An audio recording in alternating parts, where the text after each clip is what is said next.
Hello everyone, my name is Jordan France Adrian. This is my final assignment on EDFD546. I would have to firstly apologize though for not being able to give a screen capture. I tried to use the Screen-O-Matic application earlier and it worked fine for 10 minutes, the recording process. And I was able to record visuals, everything worked fine, but in terms of audio it turned out like this.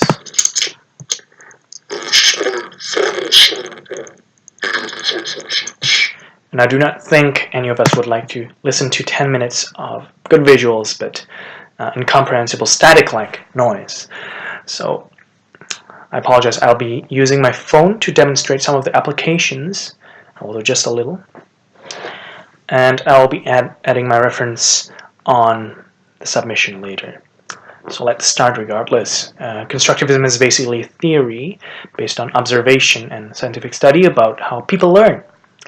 It says that people construct their own understanding and knowledge of the world through experiencing these things and reflecting on these experiences. And in doing so, maybe you would have to change what we believed previously, or maybe even discard the new information as irrelevant. In any case, the point is that we are active creators of our own knowledge. And in the classroom, the constructivist view of learning mainly generally point to encouraging students to use active techniques like experiments and real-world problem solving to create more knowledge, and then also to ask them to reflect and talk about what they are doing and how their understanding is changing. And our job as teachers, is to understand what the students' pre-existing conceptions are and guide the activities that they may be able to fit new understandings and so on. So that's constructivism.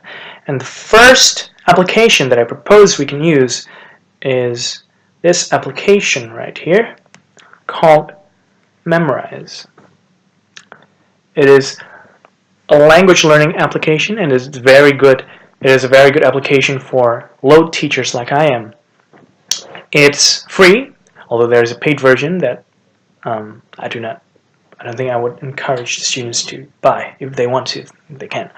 But yeah, it's very good. It's rewarded Best Application of 2017 by Android.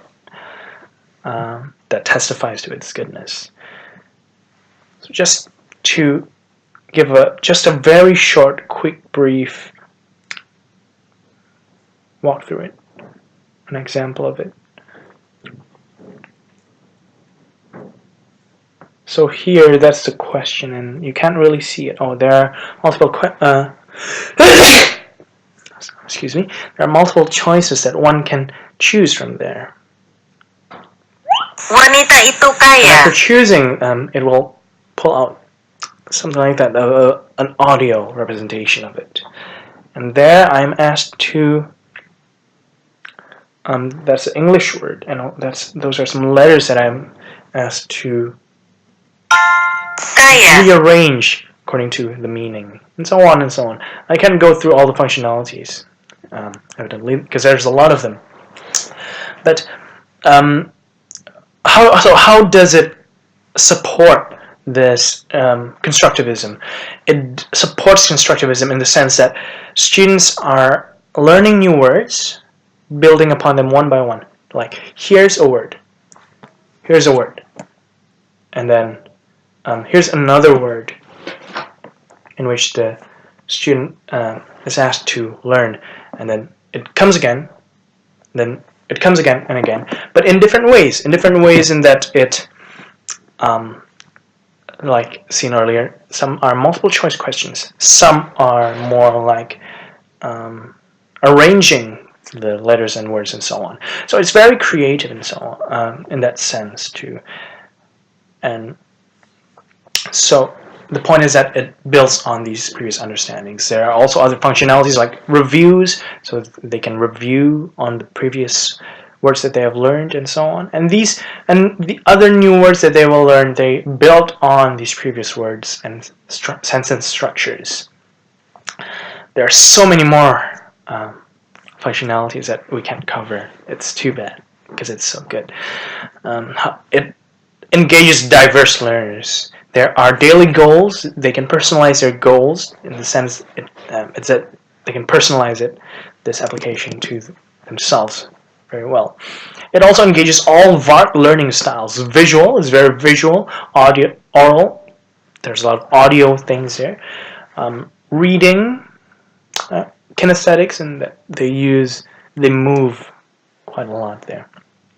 It engages Bloom's taxonomy in that they are given some questions in which they can answer them straightforwardly, like multiple choice questions, or sometimes they are asked for higher levels of learning in constructing or rearranging letters and words to construct a sentence or word. And it can be implemented safely and responsibly. There are no controversial aspects of it, although there are several lessons in it, because it has various lessons, like varying from formal ones like Japanese 1 to anime Japanese, like that. So maybe I would have to go through what they have downloaded just in case there are no inappropriate content in it, because some of the lessons actually have inappropriate stuff there. The second application that I propose we use is Kahoot. It's a very good application that promotes learning through games, and we can go through the functionalities now, evidently. There are quizzes, there are discussions, and so on. Jumble, the game that they call there. And it's a very popular game throughout classrooms in the world. How does it support constructivism? It supports constructivism in the sense that it, using prior knowledge of the students, I can design games to cater to their progressive learning.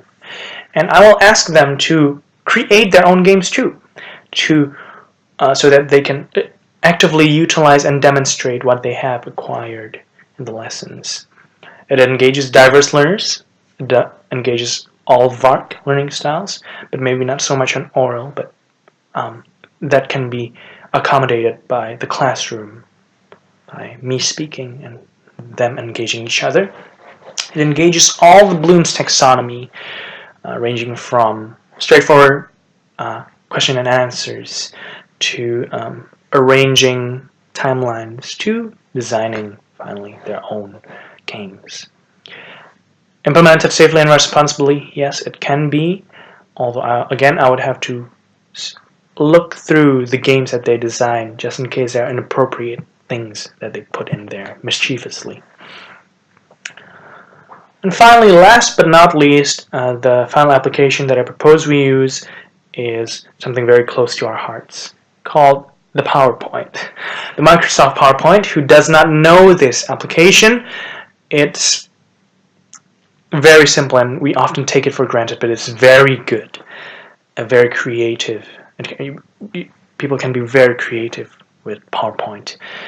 It supports constructivism in the sense that I can cater to their pre-existing knowledge and design my PowerPoint, my presentations according to that, and that I will also ask, again, them to make their own PowerPoints, their own presentations, where they are pushed together for themselves data that can, so they actively learn by themselves. And PowerPoint has a lot of creative functionalities. It caters to a lot of diverse learners. It has animations. You can design the way that the presentations look. You can add audio and so on. So it also engages all the VARC learning styles, and also definitely engages the Bloom learning styles. Firstly, in direct lectures, and going on through them creating their own presentations. And it can be implemented safely and responsibly. In itself, PowerPoint does not have any controversial aspects into it, but I would have to screen through their submissions just in case there are unethical, inappropriate content.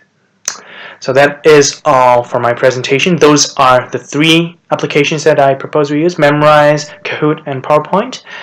And I just hope that you have a good day, and all the best. Take care.